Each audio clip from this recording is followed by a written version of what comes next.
بسم اللہ الرحمن الرحیم۔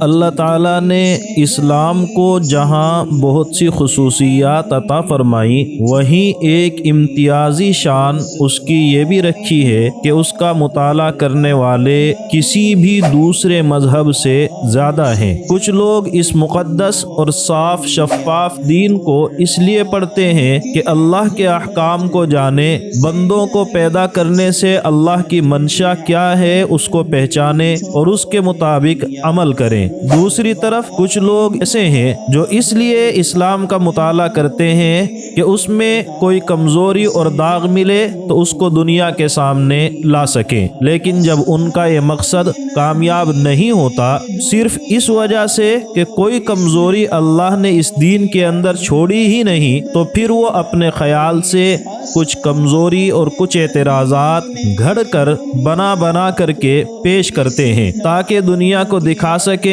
کہ اس پاکیزہ دین کے اندر یہ کمی ہے، یہ عیب ہے، یہ مذہب اللہ کا بنایا ہوا نہیں ہے۔ لیکن ان کے وہ خیالات، ان کے وہ اعتراضات اتنے کمزور اور بے بس اور بے کس ہوتے ہیں کہ ان کی حیثیت محض ایک خیال سے زیادہ کچھ بھی نہیں ہوتی۔ آپ تھوڑی سی توجہ دیں، سارے احتمالات، سارے اعتراضات رفع ہو جاتے ہیں۔ ہم جمعے کے دن کی اس مجلس میں کوشش کریں گے کہ اس طرح کے جو اعتراضات ہمارے سامنے آتے ہیں ان کو سمجھیں اور ان کی حقیقت تک پہنچنے کی کوشش کریں۔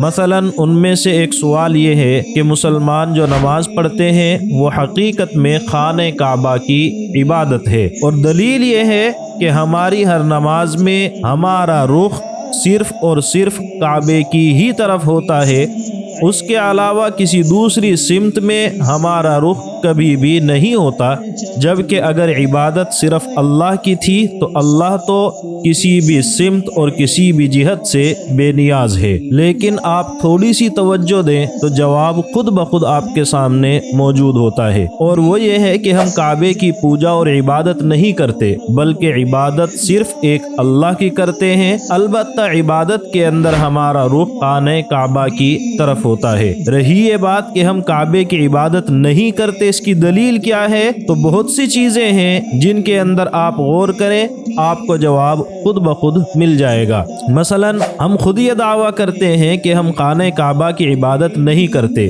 جبکہ ہر شخص کو پتہ ہے کہ کوئی بھی عابد، کوئی بھی تپسوی، کوئی بھی پجاری جس کو عبادت کے لائق سمجھتا ہو اور جس کی عبادت اور پوجا پاٹ کرتا ہو، اس کے بارے میں ایسا دعویٰ کبھی بھی نہیں کر سکتا کہ وہ اس کی عبادت نہیں کرتا۔ اسی طرح ہر شخص جانتا ہے کہ آپ جس کی عبادت کریں اس کا تصور اور اس کا خیال عبادت کے اندر آنا ضروری ہے، چاہے تھوڑے ہی وقت کے لیے ہو، جبکہ نماز کے صحیح ہونے کے لیے خانہ کعبہ کا تصور بالکل بھی ضروری نہیں ہے۔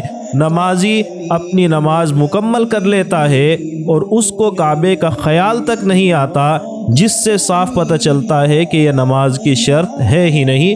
البتہ یہ ضروری ہے کہ آپ کا رخ خانہ کعبہ کی طرف ہو۔ اسی طرح آپ غور کریں کہ ہم کعبے کے بغیر بھی نماز پڑھ سکتے ہیں، جبکہ کوئی بھی عبادت معبود کے بغیر نہیں ہوتی۔ چنانچہ اللہ کے رسول صلی اللہ علیہ وسلم نے ہجرت کے بعد ایک زمانے تک مسجد اقصی کی طرف رخ کر کے نماز پڑھی ہے، جبکہ خانہ کعبہ اس وقت موجود بھی تھا، لیکن رخ خانہ کعبہ کی طرف آپ نے نہیں کیا۔ اسی طرح اگر کسی وقت کعبہ نہ رہے تب بھی نماز فرض ہوتی ہے، اور نماز میں رخ اسی جانب کیا جائے گا جہاں کعبہ موجود ہے۔ اس سے معلوم ہوا کہ مسلمان کعبے کی اینٹ پتھروں کو نہیں پوجتے، اگر کعبے کی عمارت کو پوج رہے ہوتے تو اب نماز رک جاتی، لیکن آپ کو معلوم ہے کہ ایسا نہیں ہوگا۔ اسی طرح اگر کوئی شخص کعبے کی چھت پر نماز پڑھے تو اس کی نماز درست ہے۔ اگر مسلمان کعبے کو اپنا معبود مان لیتے تو اس کے اوپر چڑھ کر نماز پڑھنا صحیح نہیں تھا، دو وجہوں سے۔ ایک تو اس وجہ سے کہ اب کعبہ اس کے سامنے نہیں ہے، جو شخص خانہ کعبہ کے اوپر موجود ہے۔ دوسرے اس وجہ سے کہ معبود کے اوپر چڑھنا گستاخی ہے، اس لیے اس حالت میں کسی طرح بھی نماز درست نہیں ہونی چاہیے تھی، مگر فقہا نے صاف طور پر لکھا ہے کہ کعبے کی چھت پر بھی نماز ہو جاتی ہے۔ اسی طرح آپ اگر ایسی جگہ نماز پڑھیں جہاں کسی خطرے کی وجہ سے یا جگہ کی تنگی کی وجہ سے کعبے کی طرف رخ کرنا ممکن نہ ہو، یا آپ ایسی جگہ موجود ہیں جہاں یہی معلوم نہیں کہ کعبہ کدھر ہے، یا آپ مثلاً فلائٹ میں ہیں جبکہ کعبے کے سامنے ہونے کا کوئی مطلب ہی نہیں رہتا، تو ایسی صورت میں نماز نہیں ہونی چاہیے تھی، جبکہ سب کو معلوم ہے کہ نماز ایسی حالت میں بھی پڑھی جاتی ہے۔ پھر آپ غور کریں کہ عبادت کے وقت خانہ کعبہ یا اس کا کوئی ماڈل ہم اپنے سامنے نہیں رکھتے ہیں، جبکہ ہر وہ شخص جو کسی محسوس چیز کی عبادت کرتا ہے وہ اپنے معبود کو یا اس کی تصویر کو اپنے سامنے ضرور رکھتا ہے۔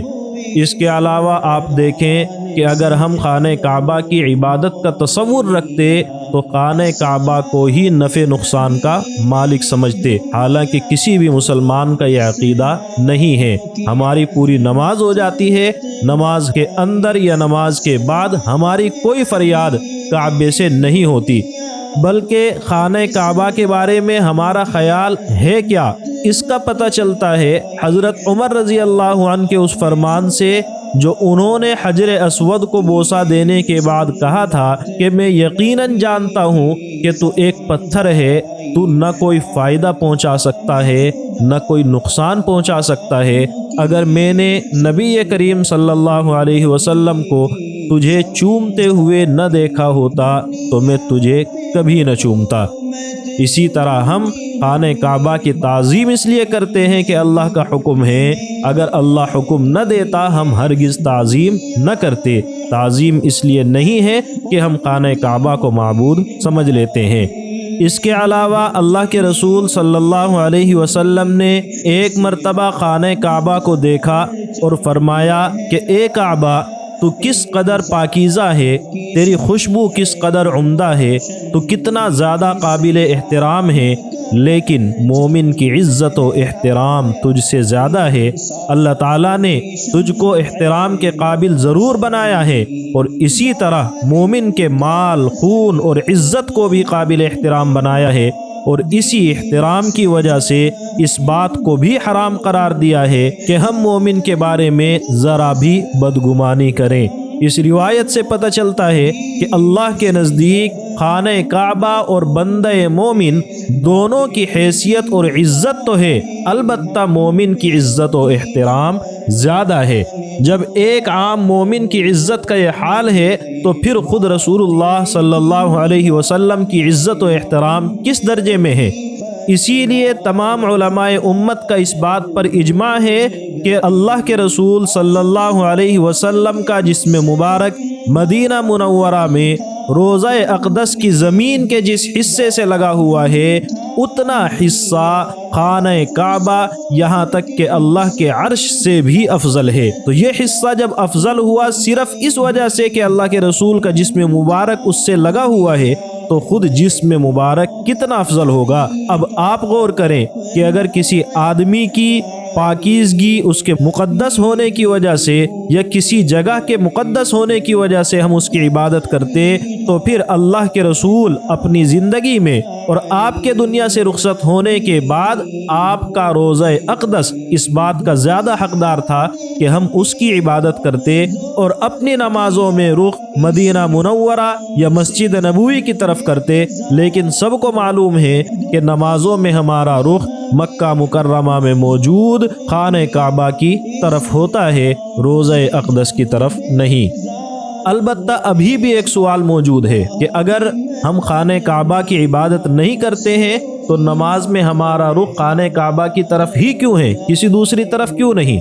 تو اس کے لیے آپ ایک مثال سمجھے۔ کوئی بھی عدالت، کوئی بھی محکمہ اپنا کام کرنے کے لیے ایک وقت طے کرتا ہے کہ کام کرنے کا وقت اتنے بجے سے اتنے بجے تک ہے۔ اب ان سے کوئی یہ سوال کرے کہ یہ وقت کیوں طے کیا، تو وہ جواب دیں گے تاکہ اس سے متعلق لوگوں کو آسانی ہو، انہیں پتہ رہے کہ ہمارا کام فلاں بجے سے فلاں بجے تک وہاں ہے، باقی کا وقت ہمارا اپنا ہے، اس کے اندر ہم جو چاہیں اپنا ذاتی کام کر سکتے ہیں۔ لیکن کوئی شخص یہ سوال کرے کہ یہی یہی وقت کیوں طے کیا ہے؟ اس سے پہلے کے 2 گھنٹے کیوں نہیں؟ اس کے بعد کے 4 گھنٹے کیوں نہیں؟ تو اس کو جواب دیا جائے گا کہ وہ وقت طے کرتے تو آپ پھر بھی یہ سوال کرتے کہ یہی کیوں ہے، اس سے پہلا کیوں نہیں ہے؟ تو یہ سوال ایسا ہے جو کبھی ختم نہیں ہوتا ہے۔ اسی طرح آپ یہ سوال کریں کہ خانہ کعبہ کو ہی قبلہ کیوں بنایا ہے، تو پھر ہم یہ کہیں گے جس جہت کو بھی، جس سمت کو بھی قبلہ بنایا جائے گا، آپ وہاں پر یہی سوال کریں گے کہ اس کو ہی کیوں بنایا ہے۔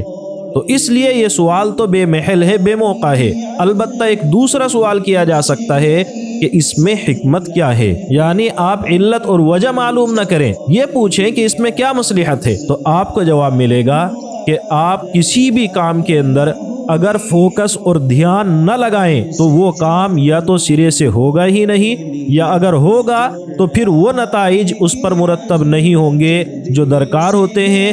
جیسا کام ہمیں چاہیے ہوتا ہے وہ بغیر توجہ اور دھیان کے سامنے آ ہی نہیں سکتا۔ اسی طرح کوئی بھی عبادت آپ کریں تو وہ عبادت جب تک اچھی طرح ادا نہیں ہوگی جب تک کہ آپ کا پورا دھیان اس کے اندر نہ ہو۔ نماز میں اسی دھیان کو باقی رکھنے کے لیے اللہ کے رسول صلی اللہ علیہ وسلم نے ہمیں بہت سی ہدایتیں دی ہیں۔ مثلا آپ نے حضرت انس رضی اللہ عنہ سے فرمایا کہ نماز میں نظر ادھر ادھر نہ لے جاؤ بلکہ سجدے کی جگہ پر نظر رکھو کہ سجدے کی جگہ اللہ کی رحمت کا نزول ہوتا ہے۔ اسی طرح اللہ کے رسول نے نماز میں فضول حرکتوں سے منع کیا ہے، سکون اور اطمینان کا حکم دیا ہے۔ آپ کا ارشاد ہے کہ جب تم میں سے کوئی شخص نماز کے لیے کھڑا ہو تو اپنے سامنے سے کنکریاں نہ ہٹائیں کیونکہ اللہ کی رحمت اس کا سامنا کر رہی ہوتی ہے۔ اسی طرح نماز میں ادھر ادھر دیکھنے سے آپ نے منع فرمایا اور یہ ارشاد فرمایا کہ جب بندہ اللہ کے سامنے سے منہ موڑ کر ادھر ادھر متوجہ ہوتا ہے تو اللہ تعالیٰ بھی بندے سے منہ موڑ لیتا ہے۔ یہ سارے احکام اللہ کے رسول نے کیوں دیے؟ تاکہ ہمیں نماز میں اچھی طرح سکون حاصل ہو اور ہمارا دل مکمل طریقے سے مطمئن ہو کر اللہ کی عبادت میں مشغول ہو جائے، کیونکہ آس پاس کا ماحول اگر اطمینان بخش ہوگا، ہمارے ظاہری اعضاء ہاتھ پیر پرسکون ہوں گے تو ذہن و دماغ کو بھی سکون حاصل ہوتا ہے۔ آپ اس کا تجربہ کریں، آپ کو خوب معلوم ہے کہ وہ لوگ جو ذہنی کام کرتے ہیں آس پاس کے شور و شغب سے، آس پاس کی حرکتوں سے بہت زیادہ ان کو الجھن ہوتی ہے۔ کیوں؟ اس لیے کہ ماحول متاثر کرے گا آس پاس کا تو ذہن ایک جگہ پر نہیں رہ سکے گا، ایک جگہ آپ کی توجہ رہ ہی نہیں سکتی ہے۔ تو معلوم ہوا شریعت خود یہ چاہتی ہے کہ ہمارا دھیان اپنی عبادت میں رہے، لیکن اب ہمارے سامنے ایک اور مسئلہ ہے، وہ یہ کہ انسان کی فطرت ہے کہ وہ جس چیز کو دیکھ نہ سکے، جس چیز کو وہ محسوس نہ کر سکے، اس چیز پر دھیان زیادہ دیر تک جمانا اس کے لیے بہت مشکل ہے۔ تھوڑی دیر توجہ رہتی ہے اور پھر غائب ہو جاتی ہے۔ تو اب وہ ذات جو ہم سے غائب ہے اس کی طرف توجہ کیسے دیں؟ ہمارے سامنے صرف 2 صورتیں ہیں۔ ایک یہ کہ خود اللہ تعالی ہمارے سامنے ہو، ہم اس کو دیکھیں، یہ ہمارے اس وجود کے ساتھ، ہماری ان نگاہوں کے ساتھ اس دنیا میں ممکن نہیں ہے۔ دوسری صورت یہ ہے کوئی ایسی چیز سامنے ہو جس سے اللہ تعالیٰ کا خاص تعلق ہے۔ عام تعلق اللہ کا ساری سرزمین سے ہے، لیکن کسی بھی چیز پر صحیح توجہ پانے کے لیے عام تعلق کافی نہیں ہے۔ جیسے کسی شہر کے اندر آپ کا کوئی خاص، آپ کا رشتہ دار، آپ کے والدین رہتے تھے کسی زمانے میں جو آج اس دنیا میں نہیں ہے۔ آپ اس شہر میں جب جاتے ہیں تو شہر میں داخل ہوتے ہی آپ کے اس قریبی شخص کی یاد آتی ہے، لیکن یہ یاد یہاں جیسی ہے، اس کے گھر کے قریب پہنچنے کے بعد دونوں یادوں میں زمین آسمان کا فرق ہوتا ہے۔ آپ کے جو جذبات شہر میں داخل ہونے کے وقت تھے وہ جذبات کئی گنا بڑھ کر اب ابھر کر سامنے آتے ہیں جب آپ اس کے گھر کے قریب ہوتے ہیں۔ تو معلوم ہوا کہ خاص تعلق آدمی کی خاص توجہ حاصل کرتا ہے۔ اب اللہ کو جو خاص تعلق ہے وہ کس چیز سے؟ ہمیں معلوم ہوا کہ اللہ تعالیٰ کا وہ خاص تعلق اسی خطے سے ہے جہاں خانہ کعبہ موجود ہے، کسی دوسری جگہ کے ساتھ اللہ کا وہ تعلق نہیں ہے، اور اس کی بہت سی دلیلیں ہیں۔ مثلا اللہ تعالیٰ نے خانہ کعبہ کی نسبت اپنی طرف کی اور خانہ کعبہ کو اپنا گھر فرمایا۔ چنانچہ سورہ حج کے اندر اللہ تعالیٰ کا ارشاد ہے کہ ہم نے ابراہیم کو یہ ہدایت دی تھی کہ میرے گھر کو ان لوگوں کے لیے پاک رکھنا جو یہاں طواف کریں، عبادت کے لیے کھڑے ہوں اور رکوع سجدے بجا لائیں۔ تو اس آیت کے اندر اللہ صاف لفظوں میں خانہ کعبہ کو اپنا گھر کہتا ہے، لیکن یہ گھر کیوں ہے؟ اس وجہ سے نہیں کہ اللہ وہاں موجود ہے، بلکہ اس وجہ سے کہ اللہ تعالیٰ نے اس جگہ میں خاص انوار اور برکات رکھے ہیں۔ مثلا اللہ نے اس کو صاف لفظوں میں قرآن میں کہا ہے کہ وہ برکتوں والا گھر ہے۔ اللہ نے فرمایا وہ ہدایت کا سامان ہے۔ اللہ نے اس گھر کو امن کا گہوارہ قرار دیا ہے، اور اللہ نے فرمایا اس میں مقام ابراہیم ہے۔ اور ان سب باتوں کے بعد اللہ نے بندوں کو حکم دیا کہ اس گھر کا حج کریں۔ چنانچہ جو اللہ کے نیک بندے وہاں جاتے ہیں حج کے ارادے سے، تو اپنے اس سفر کے شروع ہونے کے ساتھ ہی ان کے جو جذبات ہوتے ہیں، جو ان کے احساسات ہوتے ہیں، وہ صاف طور پر بتاتے ہیں کہ یہ کوئی عام سفر نہیں ہے۔ اور جیسے جیسے خانہ کعبہ کے قریب جاتے ہیں، یہاں تک کہ جب خانہ کعبہ کا دیدار ہوتا ہے تو اس وقت انسان کے تمام جذبات ایک دم سے بدل جاتے ہیں۔ اس وقت جو کیفیت ہوتی ہے، جو اس وقت انسان کے ایموشنز ہوتے ہیں، ان کو قابو کرنا انتہائی مشکل ہو جاتا ہے۔ اسی لیے وہ موقع خاص طور سے دعا کی قبولیت کا موقع ہے۔ تو خلاصہ یہ ہے کہ اس گھر کو اللہ کی ذات سے خاص تعلق ہے، اور اسی تعلق کی وجہ سے ہم نماز میں اس کی طرف رخ کرتے ہیں، اس کو اپنا قبلہ قرار دیتے ہیں۔